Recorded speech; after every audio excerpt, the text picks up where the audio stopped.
Hello everyone, my name is Ryan and welcome to my life. In today's episode, we're going to talk about how and why I moved to Japan. Now, do keep in mind that I do not presently live in Japan. However, if you're someone out there who's curious about potentially moving to the land of the rising sun, or you just want to know why anyone would make such a radical decision, then this episode is for you. And without further ado, let's go ahead and jump into why I moved to Japan. Now, I didn't really have a deep background with Japan before making that decision. In fact, I knew very little about Japanese culture. I never watched Dragon Ball Z or Pokemon, really, other than perhaps playing a PlayStation 2 game with my brother from time to time. I didn't really have a deep understanding of the language, of the idiosyncratic parts of their culture and their national character. In fact, I really didn't even know their history, other than what we learned in high school about Manzanar and World War II. I just didn't know much. I was not crazy about Japan. However, I did have the lucky opportunity to date two Japanese women when I was in university and shortly after university that kind of gave me a glimpse into some of their cultural differences with American culture as well as Latino culture, which surrounds where I live, as well as other cultures that I had met during my travels. And Japanese women, the women that I dated, always kind of struck me as very unique, very interesting. So I had a favorable impression of Japan, at least Japanese culture, but I didn't really know much about the country. Okay, now that's my background on my understanding of Japan. Well, back in 2008, I had traveled to Asia for the first time in my life, and I had such a good time that I had decided that I was going to move to Asia and that I was going to teach English. And then I specifically chose I wanted to teach English in East Asia, and I narrowed down my countries between China, Korea, and Japan. And then through all of my research, I ended up deciding on China, even though I was very curious about Japan.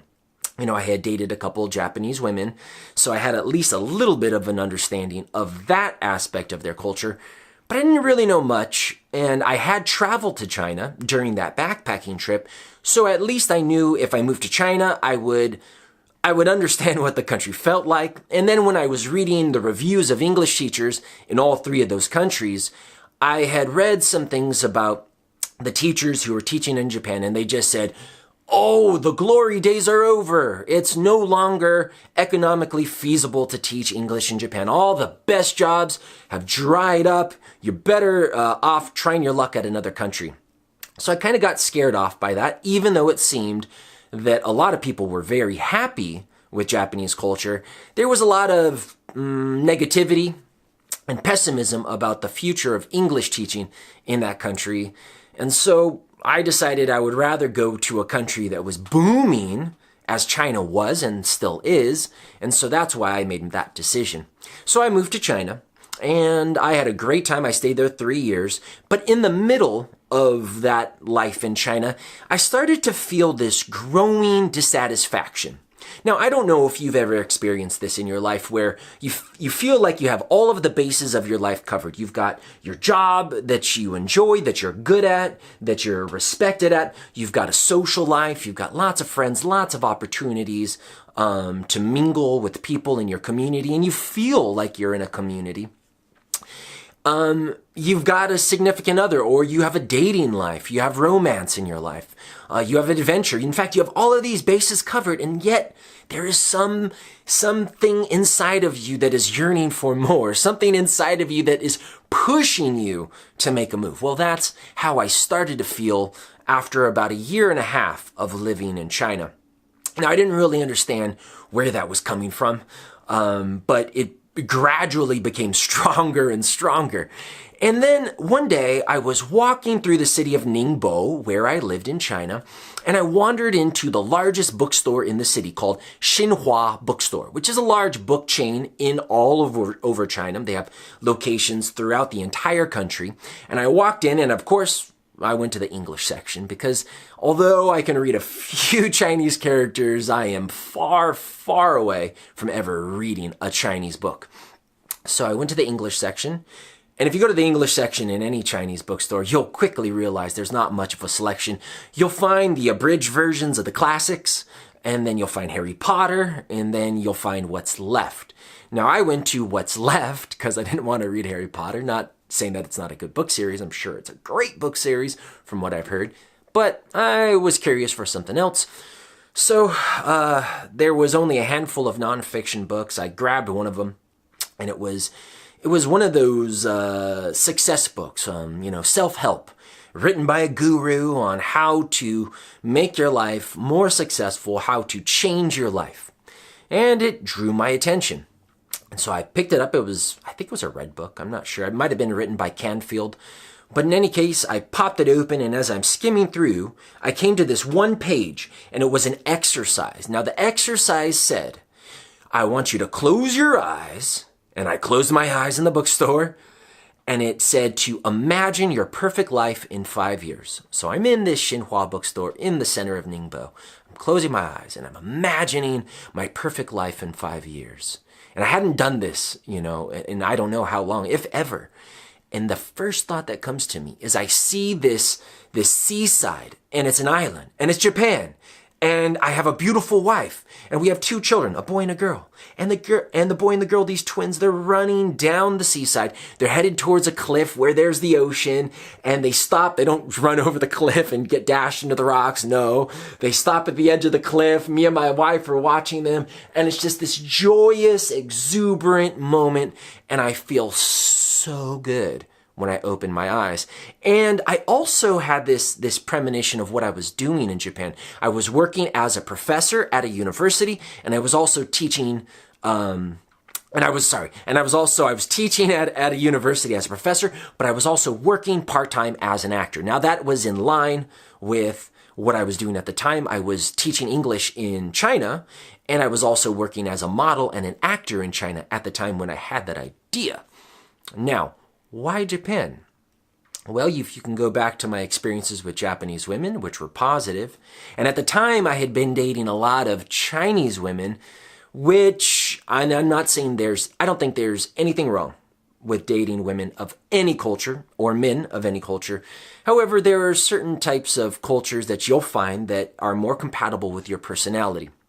And for whatever reason, out of all the women I dated in China, and I dated a lot of beautiful women, both inside and outside, but there was just I never found that one. And I was also getting older. I was getting up towards my late 20s at the time. I was probably 28 or 29, which may sound very old for some of you, very young for others of you. And as I found that I got into my late 20s, and as I started to approach 30, this desire to find a more long-term partner, and the almost the sight of marriage started to come in on my horizon. Before that, I was very content to be a bachelor and just play the field. And believe me, I played the field. I probably shouldn't have included that. But anyways, it was a lot of fun. It was a lot of fun being single. But like I said, I probably was influenced by looking at my peers around me every time I would go home after my backpacking trips or after breaks on holiday from teaching English in China. I would see my friends in America. I would see their families. I would see their children coming out. My brother had kids. My best friends had kids. And so I don't know if it was from pressure or it was a biological urge or it was just my time, but it started to become something on my radar. Not too strong, but kind of built up gradually. Now that's a lot of background information, but I do believe that that was one of the important reasons why that idea of moving to Japan bubbled up from my subconscious, and I believe it was because I was starting to want to find a wife. So I have this premonition. I want to move to Japan. And then the book said, now once you have your goal, once you see your dream, once you have your vision, the next step is to start to write down all of the steps that you're going to need to take to make that vision a reality. Sounds like common sense, right? So that's what I did. Now, I think I bought the book, not quite sure, but I started to write down the steps that I would need to make my dream a reality. Now, I already had some training and some experience as an actor, and I had a lot of experience now as a teacher. However, I did a little research and it seemed that the best way to get a university teaching job in Japan was to have a master's degree, which at the time I did not have. So, as I go on with my life, I'm still in the middle of a teaching contract for a training school in Ningbo. I've got a social life. My whole life is going on while these ideas, while these dreams are coming up to me. I realized that, okay, if I'm going to really make a move on this dream, I'm going to need to get my master's degree. And then I also thought, hey, dreams can change. Dreams can shift. I had never actually intended to go to Asia in the first place, but then by a side coincidence, I ended up going to Asia and now I live there. But I still figured that without a doubt, my master's degree wouldn't be a waste, whether or not I did move to Japan or I went back to America or I stayed in China or I went to another country. I figured a little bit more education would be in my favor. So I started to look at what were the possibilities for someone with my education, as well as my interests on what would be the right master's program. Now, I chose to do a master's program at the University of Nottingham in Ningbo, China. And I chose that school for a couple of reasons. First off, if I decided to go back to America and do a master's degree, it appeared at the time that I was going to need to take some type of test. I forget exactly because I never actually looked into it that deeply. Once I found out I was going to have to study and take a really difficult test, even to qualify for entering a master's program, I quickly decided that maybe I don't want to do that. I like to take the path of least resistance sometimes. And this program at Nottingham University, I didn't have to take any sort of test. All I had to do was submit my transcripts from my undergraduate education, which was Cal State Fullerton. I majored in speech communication there. And a couple of letters of reference, which all I had to do was write to my professors at my bachelor's degree and basically write a short application form, an essay on why I wanted to attend the University of Nottingham and submit it. Now, the University of Nottingham in Nottingham, England, is a top 100 university in the world. They are always well regarded when it comes to international university rankings. They have 2 campuses outside of England. At the time, they might have a third campus somewhere. But at the time, they had another campus in Malaysia and another campus in Ningbo, China, where I was living at the time. So for me, going to the school in Ningbo, China seemed like a no-brainer, as although I would still be living in Ningbo, where my heart was starting to push me towards changing it up, I would be changing it up because instead of working full-time, I would be studying full-time, but I can still work part-time to support my life. Also, I had lots of business connections in Ningbo, so finding part-time jobs would not be a problem, as well as doing modeling jobs and continuing building up that type of experience. As well as I had my best friends in Ningbo. At the time, I had Matt, my best foreign friend. I had Lee and Maggie, my best Chinese friends, and as well as just a huge social circle. So I decided that rather than completely flee Ningbo, I was going to get my master's degree there first before I started to really move on my dream of moving to Japan.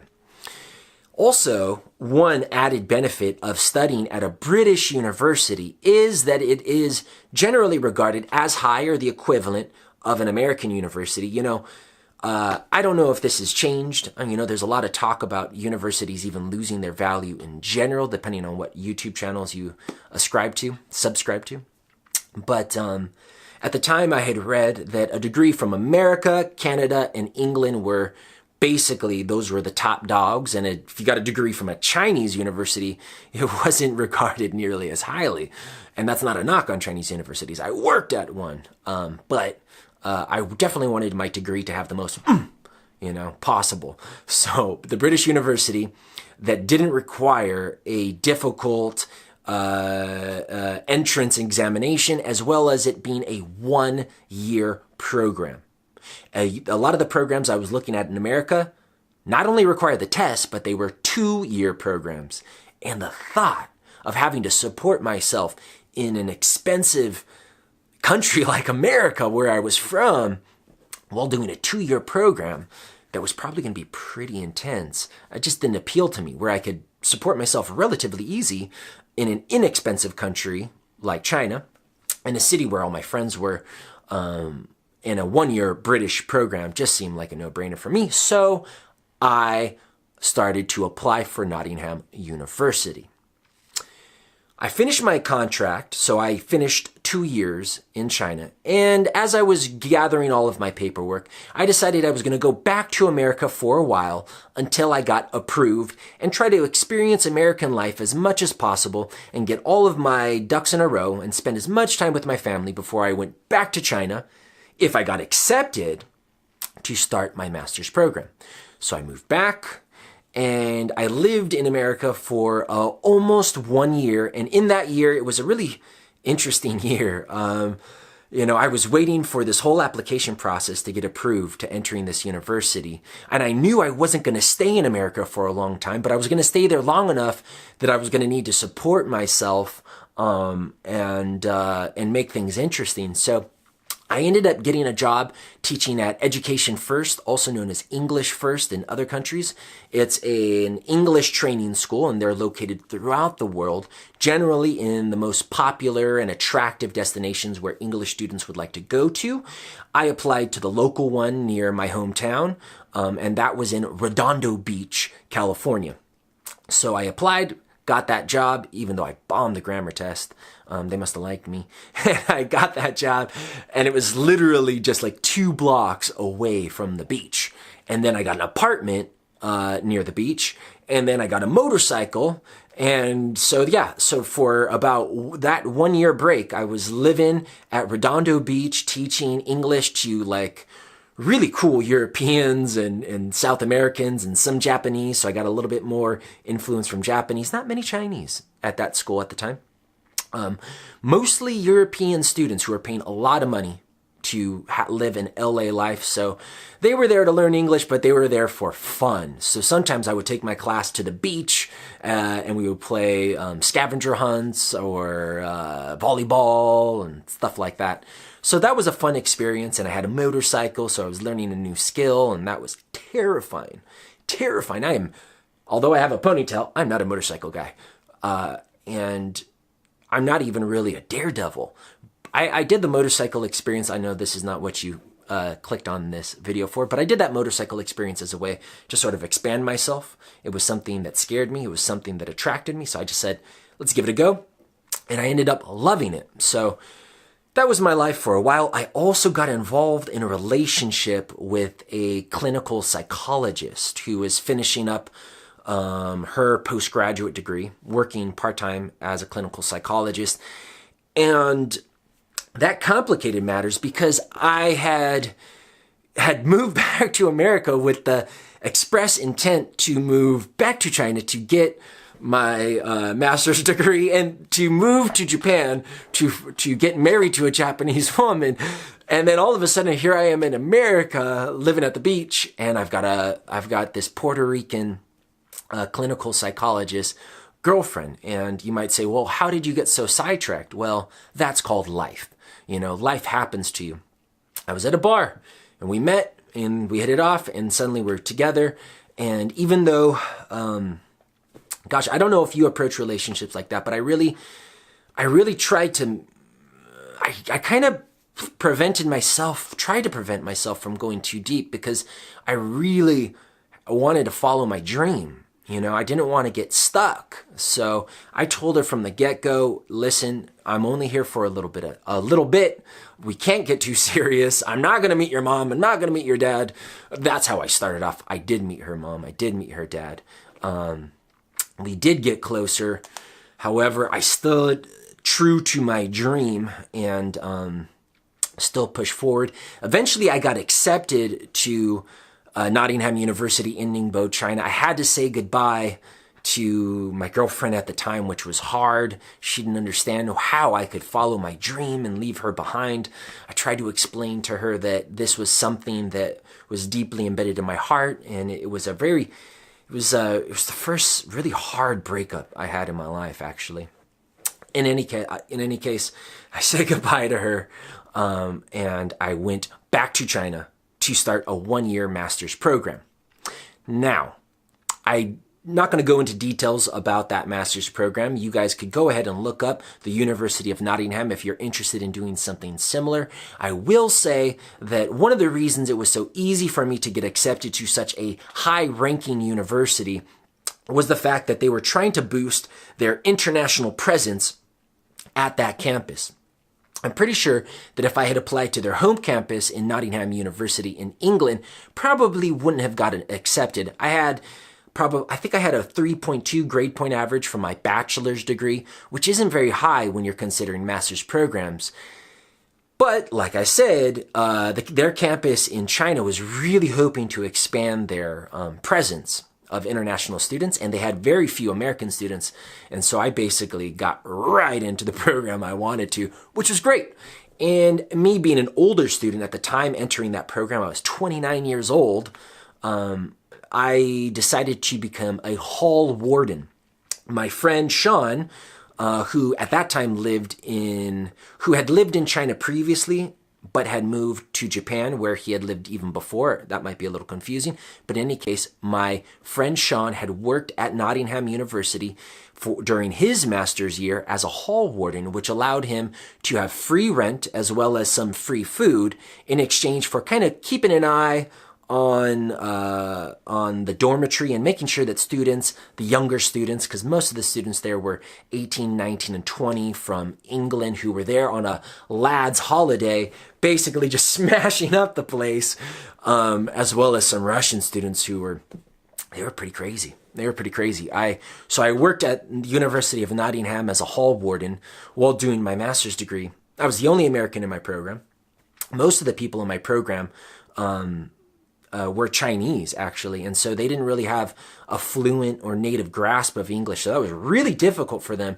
Pretty easy for me because the teachers had to kind of lower the language down. So my program was pretty easy, I have to say. But my job as a hall warden was not.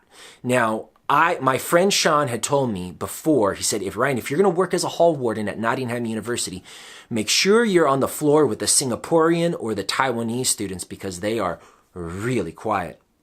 And I'm not saying this to be racist or anything like that. There's just some cultural differences on how students study.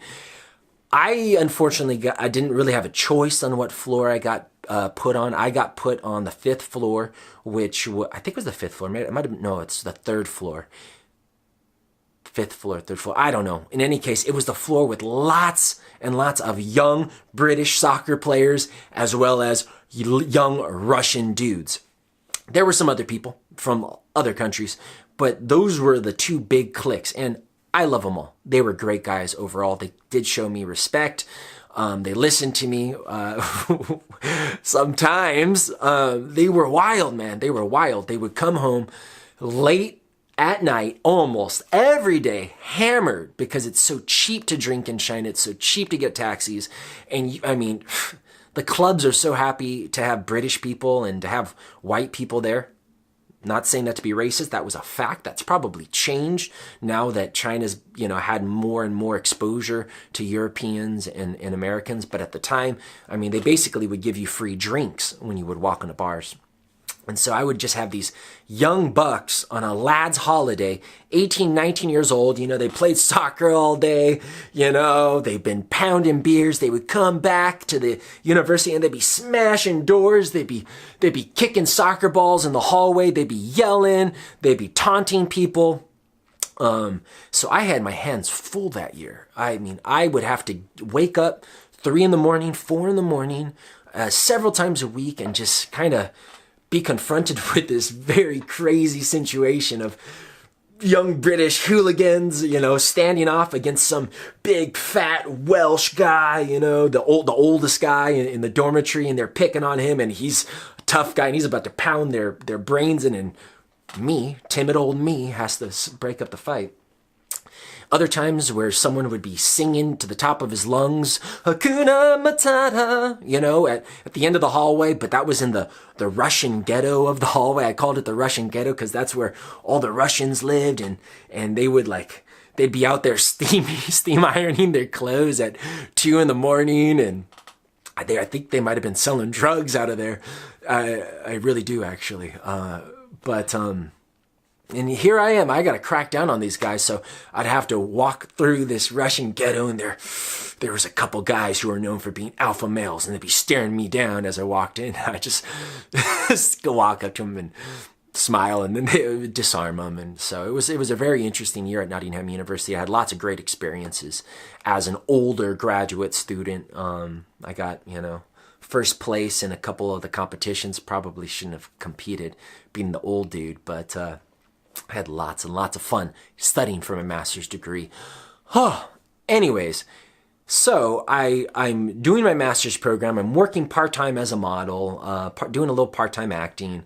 I'm doing part-time teaching. My life's going well, getting my master's degree, and the idea of Japan is on the horizon. So as I'm wrapping up that master's program, I'm starting to look at some of the ways that I could move to Japan and what some of my opportunities would be in China with my master's degree. So I start to apply to universities, some in China, and then I talked to my friend Sean, who was living in Japan, and he recommended a company called Westgate. Now, if you're researching some of the ways to enter Japan as an English teacher, you're going to hear about the JET program, you're going to hear about other schools, and there's another company called Westgate. Now, Westgate is a program, at the time all you needed was a bachelor's degree, even though I was getting my master's degree, but what was unique about Westgate was that they paid for your airfare. They arranged an apartment for you. They wouldn't guarantee exactly what school you would teach at, but they would guarantee that you would work at a university.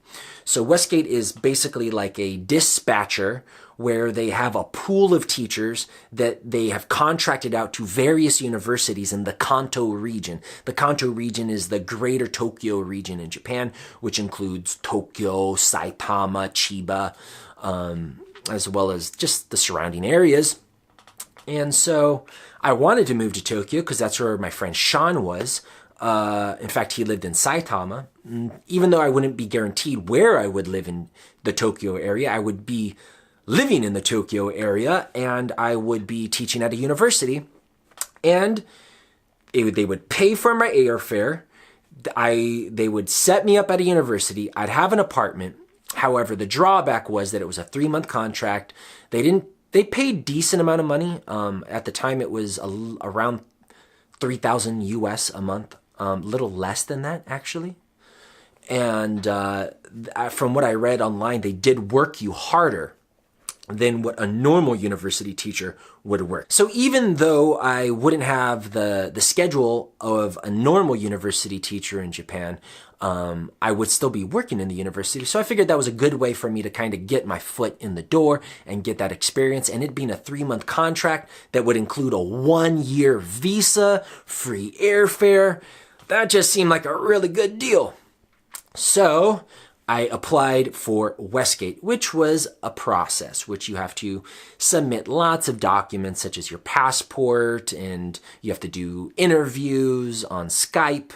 Eventually, you have to go to your embassy back in your home country and do a whole process. So that process kept me fairly busy.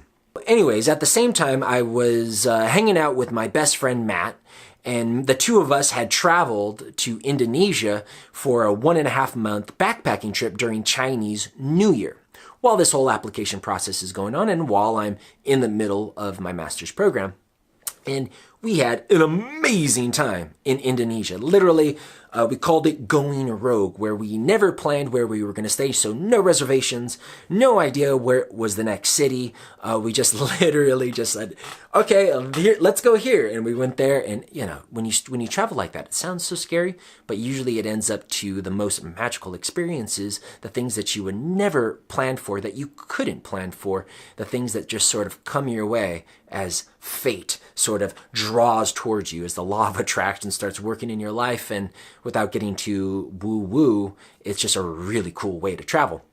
And we had such an amazing time in Indonesia for that holiday that Matt came back and he said, Ryan, this is it. This is life. This is what I want to do for my life. I want to become Mr. Indonesia. I want to just travel around Indonesia. I said, Matt, that's not just Indonesia. That's just travel. That's just rogue-like travel. That's just literally backpacking. So I had kind of introduced this type of traveling to Matt, and I had made the suggestion that he should travel around the world because he was looking for this great project. He had been attracted to bicycling across China, and I just said, hey, why don't you bicycle around the world? And then I also recommended to him to bicycle with a tricycle, which he took up, and he started making his plan. This is on the side, so my plan, which is to finish my master's degree and then move to Japan to become a professor as well as do acting and marry a Japanese woman and have twins, a boy and a girl. Matt has his dream, which is now, it's now evolved after this trip to Indonesia to cycle around the world. So these two things are going on. My best friend this way, me this way, and we're both in China at this time. And he just starts putting it out more and more, stronger and stronger. Ryan, travel with me. Ryan, let's do this trip together. Matt is an incredible guy. He's one of the guys that I've always looked up to in my life. He's got some incredible abilities, and one of his abilities is he's a doer. Everyone says it. Matt is a doer. If he has an idea, he does it. Whether or not it's successful or not, he does it. And a lot of times it's successful. He's just an incredible man with a lot of creativity, which is why we were friends, man. I just was drawn to this cat, and he had always wanted kind of a partner in arms.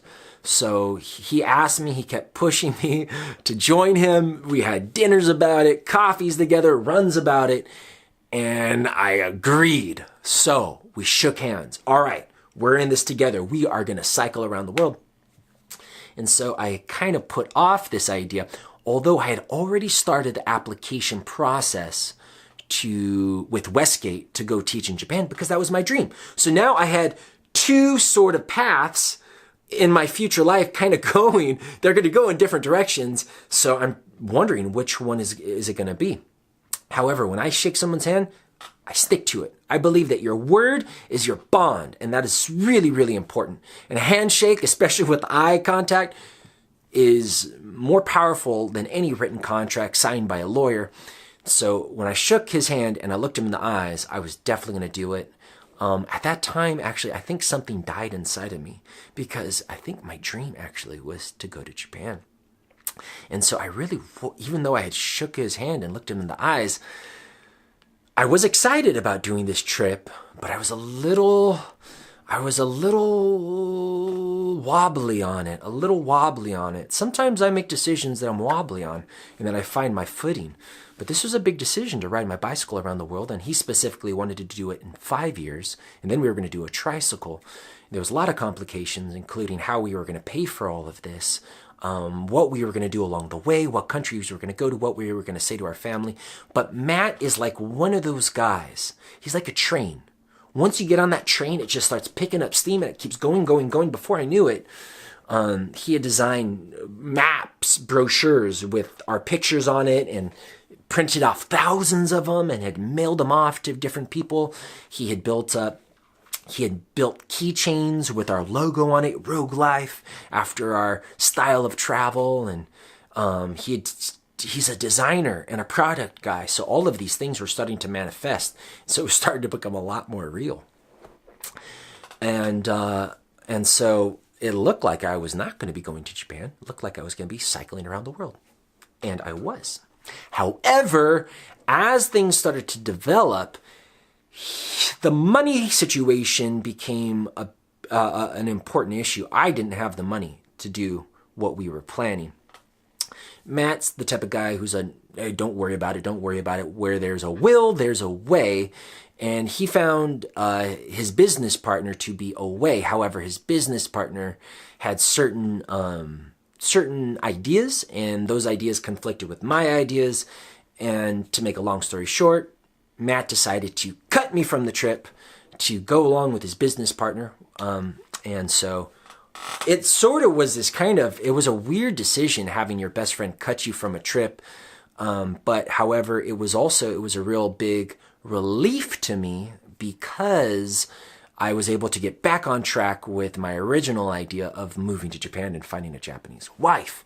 So I was kind of, I was kind of angry, that, he broke my handshake, but I was happy as well that I was back on the path that my heart wanted me to go on. And so in the end, he probably made the right decision. And I think if you asked him, he would probably say, I did that because I didn't feel Ryan's heart was in it. But that's not why you clicked on this video, to find out why my tricycle trip around the world fell through. You clicked to find out how and why I moved to Japan.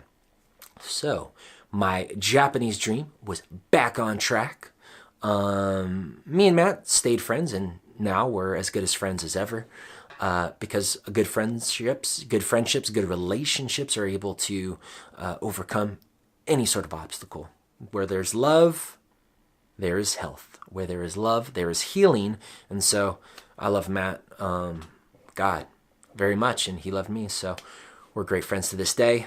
And I thank him actually for that decision, because it was like just shortly after he cut me from that trip, I had to make that firm decision and tell Westgate what day I was going to be flying. I had to buy my ticket. And I kept Westgate. So you might be saying, so you had that Westgate job in Japan in the back pocket, so your heart wasn't really in it. Well, I had kind of known that Matt's ideas change very quickly, so I had kept that as a plan B. And then when that trip fell through, plan B became plan A, and I went on it. So I ended up buying a ticket to Japan, which Westgate reimbursed me for when I arrived to Japan. And I got accepted. They gave me all of the information that I would need. They gave me the address to my apartment. And I found out that I was going to be living in Saitama, which was the same province or the same district that my friend Sean lived in. So that looked really cool. I was going to be living in a city called Cascade, which is an old part of the greater Tokyo area. It's known for sweet potato beer, and really narrow streets, and it just sounded like a cool opportunity.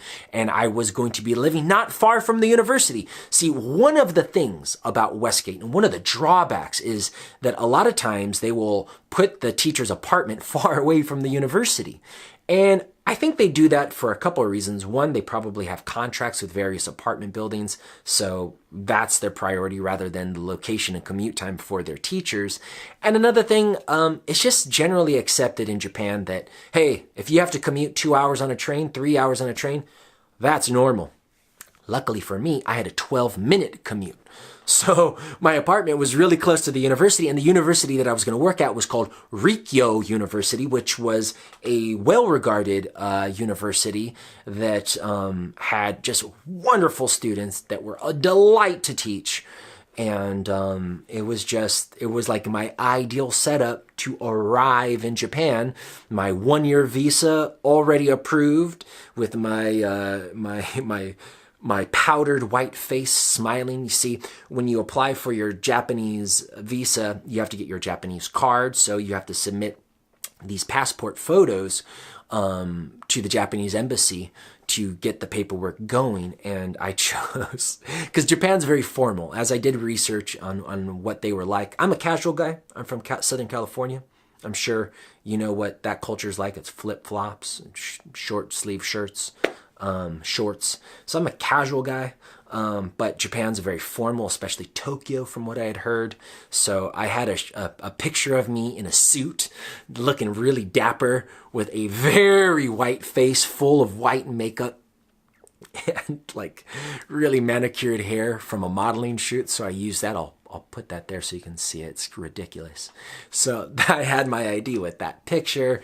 I had my plane ticket, which was fully reimbursed, as well as my apartment, and a really cool job opportunity waiting for me. And I was very excited, even though I had that falling out with Matt and I wasn't going to tricycle around the world. I was really excited about making that big step. And finally, that dream I had at that point, maybe it was 2 years earlier in that Chinese bookstore, I was going to make that dream one step closer to reality. So, yeah, I was excited. I said goodbye to my friends in China, said goodbye to my family in America. I got on a plane and I flew to Japan. Okay, now that's it for how and why I moved to Japan. And in the next episode, I'm going to talk about what it's like teaching in Japan so that you'll have an idea of what it's like. And I'm going to compare it to what it's like teaching in China, as well as I might even compare it to what it was like teaching in America, just so that anyone who's out there thinking about teaching English, you'll just get a bit of an idea of what it's like in the various countries. And one more story I forgot to mention. This was sort of like a confirmation in the middle of my master's degree on why I should move to China. I had taken a break during the summer after I had finished my master's program while I was working on my dissertation, and I had gone to a tourist city in China called Yangshuo. Yangshuo is this beautiful town by a river. I had been there before. In fact, that was the first place I had taught English. So I went back there. I went back to the same place where I had volunteered and taught English. And I had that little holiday to kind of take a break after finishing my master's program before I really went hard into my dissertation. While I was there doing this volunteer teaching, basically the deal is at this school in Yangshuo that they will give you a free apartment and free food if you do a 1-hour English corner with their students. And they do the English corner Monday through Thursday. So you don't even have to do it Friday, Saturday, and Sunday. It's just an incredible deal. All you have to do is talk to these Chinese students that want to sharpen their English. They're all in their 20s and 30s and some in their 40s. They're really cool. I mean, that's relative, right? But they're there on holiday. So, and they're motivated to learn. It's very casual. It's so casual, in fact, that the school administrators will give you ice cold beer during your English corner. So, here I am in this English corner, and I'm drinking this ice-cold beer, and one of the Chinese girls, one of the students, and, you go around and say, oh, hey, what's your name, you go through introductions, and this Chinese girl she wanted a beer too, so when the school administrator brought me a beer, she's like, hey, give me one too, and so he was like, all right, so he gave her a beer. There's a big bottles of beer, and we're in the middle of this class, and she just gets it with her teeth, and she's going, Chah! And she just ripped that bottle cap right off with her teeth. And I had seen that done many times in China. In fact, I saw that happen a lot with girls. And so she did that.